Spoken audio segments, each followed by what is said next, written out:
Blue Lock Chapter 307 featured two members of the new generational World 11, including the return of Sai Itoshi and a mystery striker, who could potentially be the player that crushed his dreams. Stick around as I will go through today's chapter and discuss what this means for the main story. To begin with, we see Isagi has taken a flight abroad.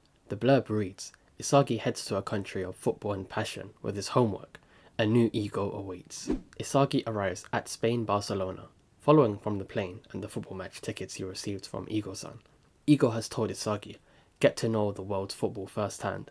That's the task which was given to him. He also received tickets for the matches in England, Germany and other countries, but today's game is the Spanish League's Copa del Rey final. FC Barça vs Kikorid. We already know FC Barça is the team Bachara and Atoya chose to play for during the Neo Igos League, but before we were playing at the U20 level. This is FC Barça's top team, and Chocorid is based off Atletico Madrid, so the finals between two great Spanish clubs. Isagi is super excited to see this game, but then his stomach growls, forcing him to eat before the game begins. Isagi tries to navigate the menu, but becomes stuck as he cannot read Spanish. So looking to his side, he sees someone eating something that looks tasty, so he wants to ask him what is he eating. Isagi tells the man, excuse me, hello? But the mystery man, clearly wearing the cap and discreet clothing, cannot understand him and just replies, hola. Isagi notices the man has a scar on his face. Isagi asks the man, what is it, the food? And the mystery man just replies, huh? Isagi takes out the Mikage earbuds from the Neo Igos League, and after handing them to the mystery man, he again asks him, what's the name of this dish? The man just replies, oh, I can hear you, and it's called Audi Fu, a pasta paella. Isagi says, eh? Audi Fu? The man can see Isagi is confused and asks him, where is he from? Isagi tells him he is from Japan, and shocked, the man asks, really? Well, what are you doing here? Isagi goes off on a bit of a tangent, telling the mystery man about how he wants to lead football to become the best in the world, and about how much he loves to keep learning more about football. The mystery man asks him if he likes football, and Isagi tells him yes. The more he learns about it, the more he has come to love it lately. Isagi goes more and more in depth about the reasons why he loves football, till eventually the man tells him, you're lucky. Isagi tells him, come on, you must have one or two things you really like too, right?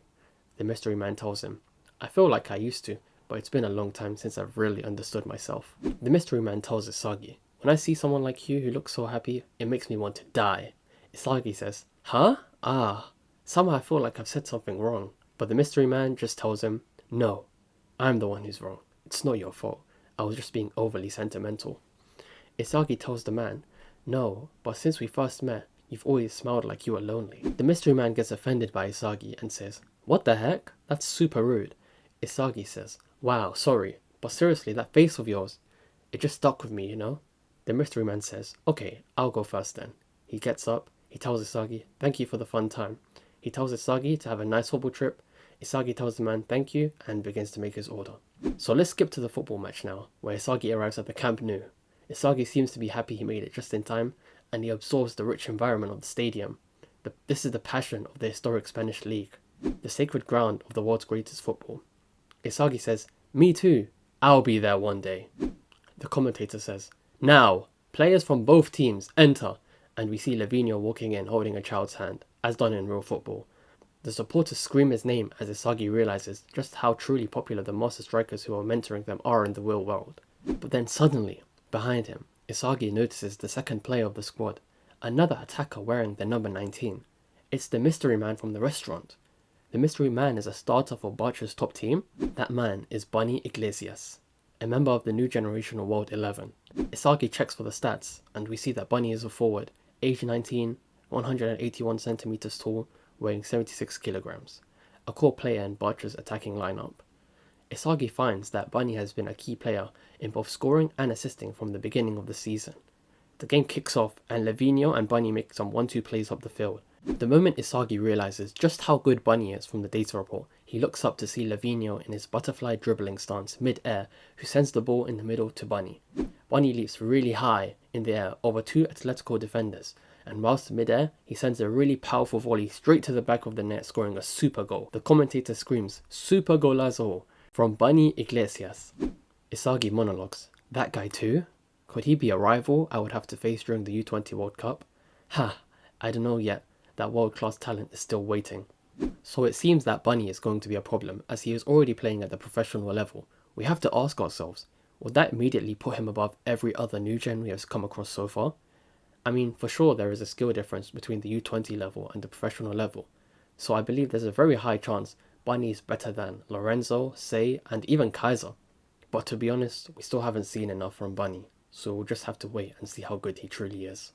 In the final panel, we see Itoshi Sai sitting on a stool and intensely watching the game whilst the blurb reads, "In the abyss of his eyes, a boiling fighting spirit blazed fiercely. Amidst the intense clash with a powerful enemy, once again, something stirs in Sai's heart." So guys, what is stirring in Sai's heart and why is he so angry? Bunny plays for our rival clubs, so they have definitely come across each other before at the academy level, and something bad must have happened to Sai for him to be holding this much resentment. Could Bunny be the reason why Sai plays as an offensive midfielder now instead of a forward? I can only theorize, but I can't wait for the relationship between these two players to be revealed. So anyways guys, if you made it this far, thanks for watching. I really appreciate it, and if you made it this far, I hope to see you in the next video. Peace.